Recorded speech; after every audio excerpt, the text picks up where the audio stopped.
I think Bradford should just show up and play. I do understand his point. Maybe he doesn't sign this deal if he knew what was going to take place afterwards. Do you agree with that? Yeah, I agree with that aspect of it. But then again, you also have to realize the market wasn't exactly breaking down doors to sign Sam Bradford in free agency. That's why he re-signed with the Eagles on a 2-year deal. So I think it's understandable, as I said from the start of this, why he's upset. That's the human element of it all. And I think anybody would look at this type of situation and wake up a little disappointed. But at the end of the day, wherever he goes, whether it's Philadelphia, whether he stays here, whether it's Denver, the New York Jets, San Francisco for a reunion with Chip Kelly, which is not going to happen, but I'll throw it out there, he's not going to be the man. So what is he talking about? Nobody's going to roll out the red carpet and say, Sam, take over our organization long term. You've been in this league for a long time now. You haven't proven very much. You're well under 500 as a starting quarterback. You're going to face competition. So whether it's here or in another city, that's the reality of Sam Bradford's life right now. Well, okay, and I agree with you. Isn't there a difference between facing competition and basically having your replacement drafted when you really were not aware of that when you signed? Look, when they signed Chase Daniel, that's a different thing. Here's a guy that could come in, maybe compete. You're in a competition. You draft a guy at number 2, John, that guy's playing. You don't even get a chance to prove it. I think that's the thing here is people are saying, well, go out there and win the job.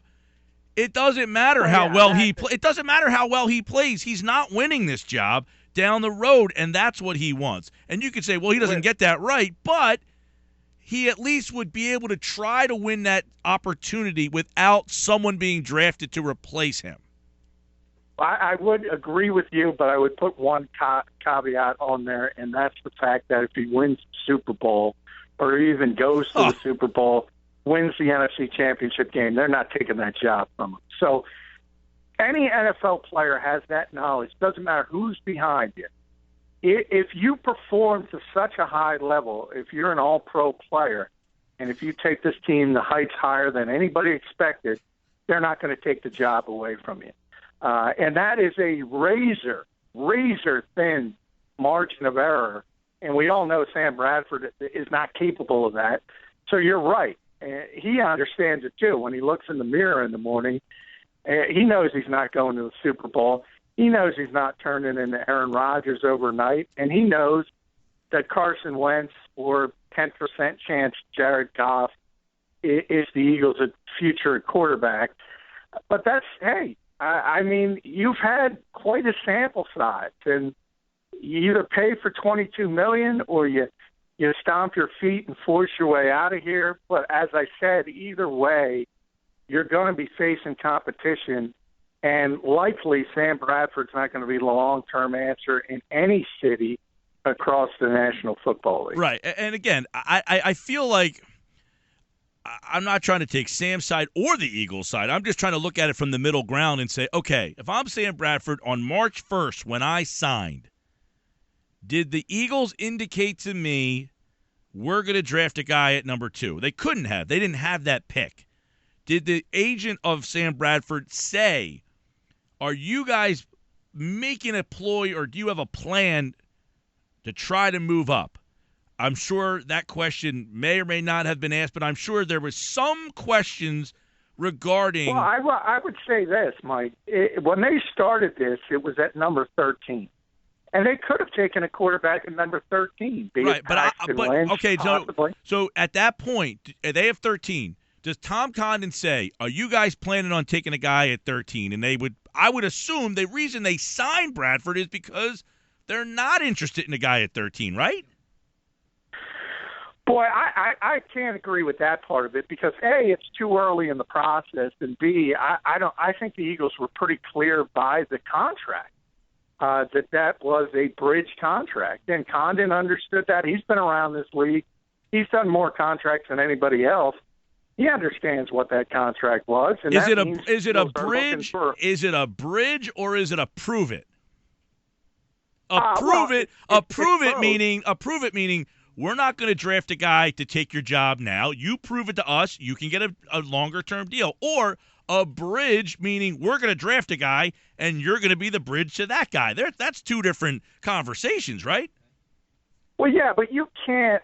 And if Tom asked that question, Tom Condon, the agent, in March before free agency, remember, he signed 2 days before, re-signed 2 days before free agency began. A, they couldn't give him that answer, number one. And B, if they gave an answer, he's been around long enough to know he can't trust it. And the fact is, if somebody fell to 13 that the Eagles liked and they stood there, they would take the quarterback and we'd be in the same type of situation. Not quite as obviously as hyped up as a number 2 overall selection, but still the same end game. So whether you want to, however you want to phrase it, what adjective you want to use, whether you want to say bridge or prove it, and say the Eagles didn't draft a quarterback this year, Sam would have still had to go out and played very, very well for them to completely change their line of thinking.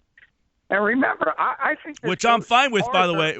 Which I'm fine with, by the way, John. If they don't draft a guy, and they say prove to us, look, the way that I would look at it happening is, Sam, we believe in you. We want you to be our guy, but you need to prove us one. You know, we didn't, whatever it is, but we believe in you. We want you to be the guy. Go out there and prove that you deserve a long-term deal. Fine. And then they go and trade for the number 2 pick in the draft. I can't imagine that makes me feel warm and fuzzy. Well, no, and it shouldn't. And that's what I said. I understand why he's upset. But you also have to come down from that level of emotionalness from the beginning and say, okay, this is where we are. I'm still getting paid $22 million. Wherever I have to play well to move forward as a starter in this league, whether it's Philadelphia, Denver, with the Jets. No matter what city you pick, he's got to play well because of his history of both ineffectiveness and injury. So that's part of it. And then the second part is I think it goes higher up than Howie Roseman. I think this came directly from Jeffrey Lurie. I think he is the one who instructed his organization to get a franchise quarterback. It was never going to be Sam Bradford.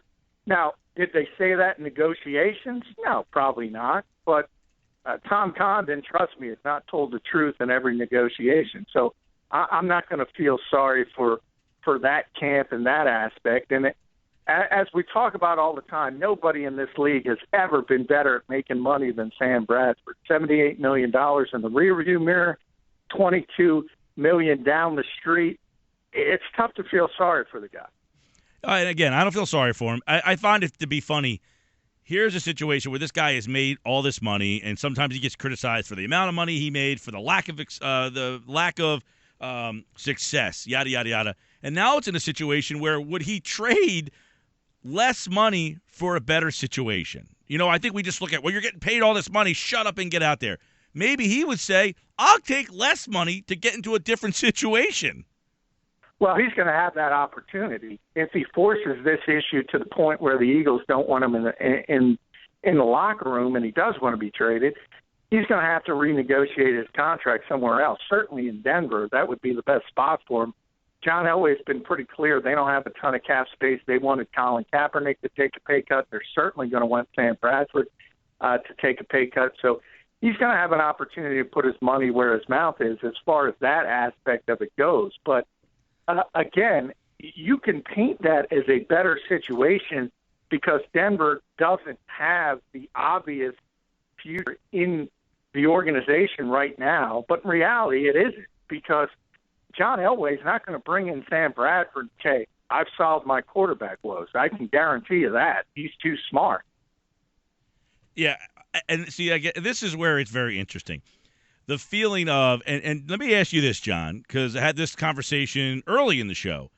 Do you feel there's a difference if they draft a guy at 2 as opposed to 8 or 13 or round 3? Or they draft a quarterback, it's a guy that you should be, you should know the sands run out of the hourglass. Because to me, you draft a guy 2, it doesn't matter what you do, you're out. You draft a guy 8 or 13, you're most likely out, but it's not a slam dunk. You draft a guy in the third round, you could play well and keep going. That guy in the third round has no guarantees that he's ever going to step on the field. Two, different story. Yeah, but I think if you take a quarterback in the first round of the NFL draft, you take him with the intention that he's going to be the future of the organization. That's from number 1 overall, where it's obvious, like Jared Goff, even number 21, where Johnny Manziel went. That the Cleveland Browns fully expected him to be the future of their organization. Obviously, it didn't work out. All the way down to number 32, which is where the Vikings took Teddy Bridgewater. If you take a quarterback in the first round of this league anywhere, you are expected to be the future of that organization. Obviously, it doesn't always work out.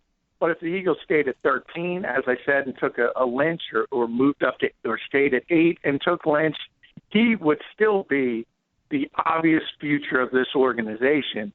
The fact that Wentz is going to go number 2 overall, if anything, it puts more pressure on him than Bradford, because Bradford, whether it's Paxton Lynch or whether they trade it down to 31, say, with Denver, and took a Connor Cook or a Christian Hackenberg, those guys would still be looked at as the future of this organization. I can't believe that Bradford has this type of reaction if they draft a guy in the third round.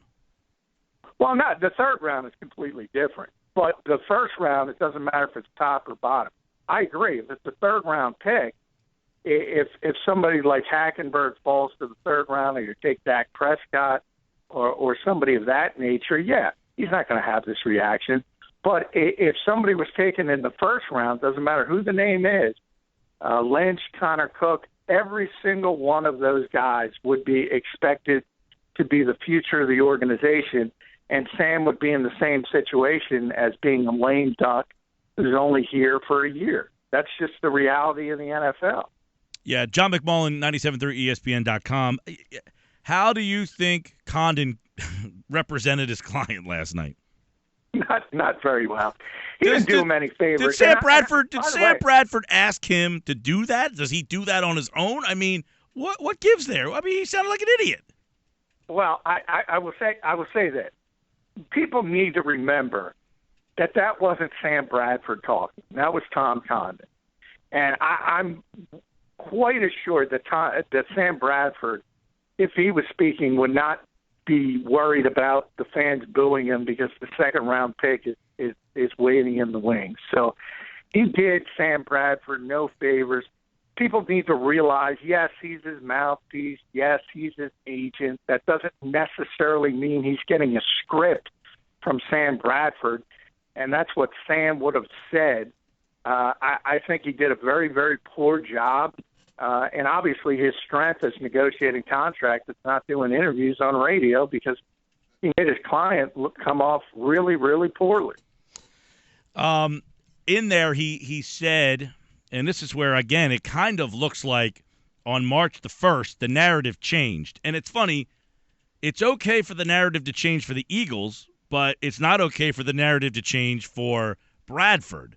So in that, he said, we were very happy with the deal that we signed in March with the Eagles, but became less thrilled about the situation when the team added the number 2 overall pick. So that kind of indicates to me, John, that they were given indication that Bradford was going to get a chance to play for this year, to get a long-term deal without anybody looking over his shoulder. I don't necessarily think that part is true, but this is the aspect where you can criticize the Eagles and the fact that they assumed that they could do this and Sam wouldn't be upset. And to make that assumption is wrong. It's for anybody would be upset in that type of situation, and they wouldn't be happy about it. Now, the Eagles might think they can sit him down at some point, explain the situation, and talk him down from the emotional part of this, which obviously happens right after the trade. That's when you're at your most emotional, and realize that, hey, this is no different than any other city, as I explained before. You either perform or you don't, and we want you to be the starting quarterback of this team. maybe they think that, but I do place a lot of criticism on the organization for not realizing that this was going to happen, because it was going to – it doesn't matter who it is.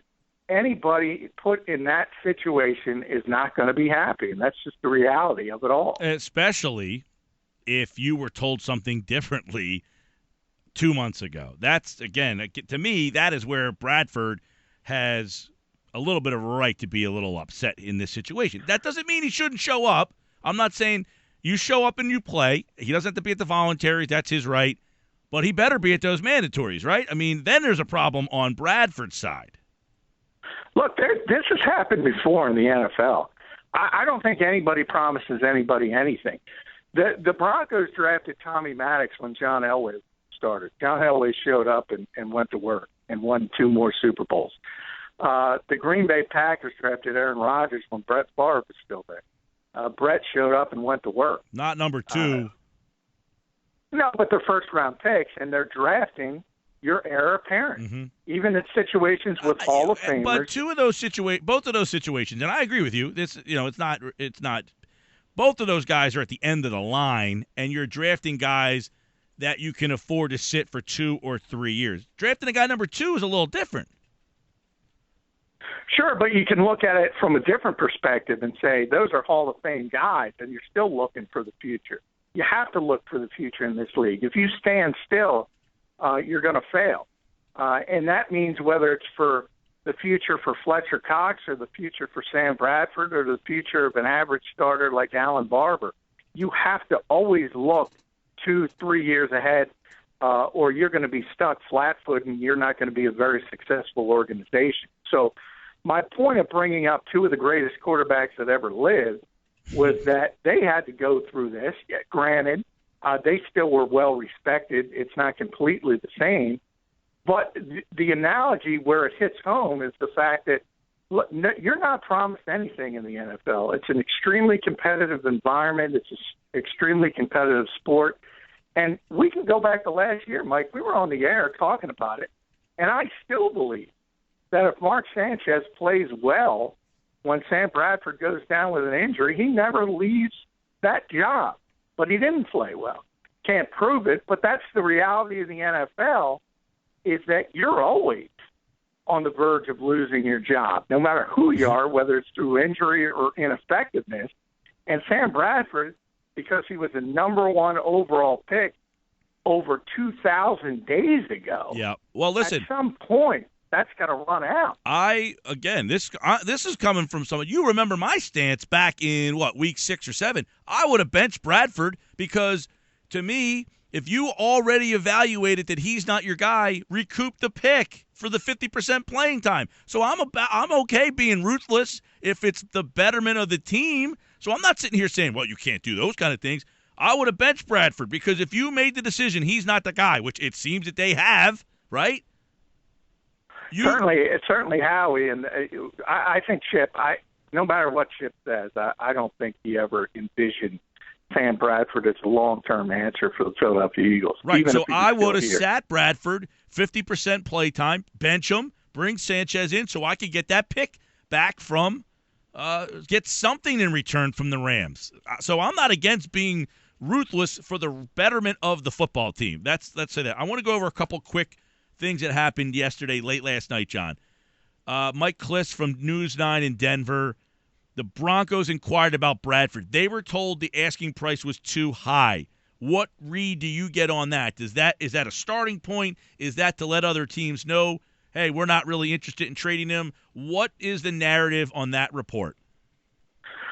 That's the starting point, and I think Sam controls this. That's the leverage he has. If he's going to be so headstrong and he's going to be a detriment in that locker room, the Eagles are going to have to move him. So I think he does have some leverage in this instance. But when you look at the teams that have possible need at the position, well, the Jets are already playing with hardball with Ryan Fitzpatrick. The Broncos have already played hardball with Colin Kaepernick. He's not getting $22 million guaranteed from those teams. He's certainly not getting 36 over 2 years. So he's going to have to renegotiate if he truly wants out of Philadelphia take less money. And the Eagles, from their perspective, there's no way they're getting a second-round pick, which is what I hear they were asking from the Denver Broncos or anybody else. Another one. His agent, Tom Condon, said the Eagles have not given permission for Sam Bradford to seek a trade. What do you read into that? Is that them saying, Tom, we want your guy to be our starting quarterback? In other words, they know that Wentz and Goff, one of those two, are not ready to go. Yeah, I mean, they want Sam to be the starter. That was the plan, and that continues to be the plan. And the last thing they want, ironically, is what Tom Condon explained. They don't want to force Carson Wentz onto the field next season because they do think he needs time to at least nurture and develop by learning and sitting, sort of like Aaron Rodgers did back in the day. They want that to be the plan. The fact that if the Eagles are playing poorly and 70,000 people are booing Sam Bradford, there's still going to be a buffer because then it's going to be Chase Daniel, not Carson Wentz.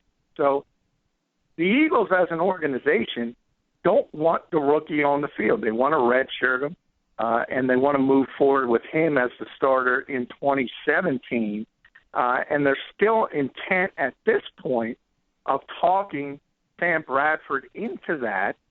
But again, his part of it is if you're the starting quarterback of an NFL team and you don't show up for voluntary OTAs, I don't know how you move forward as an organization without your on-field leader. So if he's going to be really, really belligerent about this, I think he can force the Eagles into action in doing something. But if the Eagles do trade him, Mike, I would say Chase Daniel is going to be the starting quarterback of this team, not Carson Wentz. Yeah, I think I agree with that too, John. So opening day, who's the quarterback? I would have said Sam Bradford before Tom last night. Now I'm trending toward Chase Daniel week one because I think it's evident that they want to force the issue and they want to get out of Philadelphia. We date back those rumors, and they're true. Sam doesn't like it here he's an Oklahoma kid. He doesn't necessarily like the East Coast. And then you put this on top of it. He just wants to be in a different environment, and I think they'll force the issue to the point it'll happen. Send him back to Chip. No, I said that earlier in the show. Hey, John, did we talk about Mike Martin? Do you want to tell us about Mike Martin?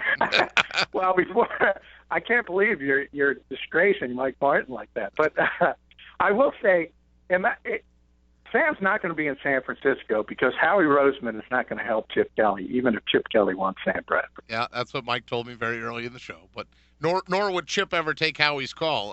I actually don't. I really do want to know about Mike Martin. I don't know a lot about the guy.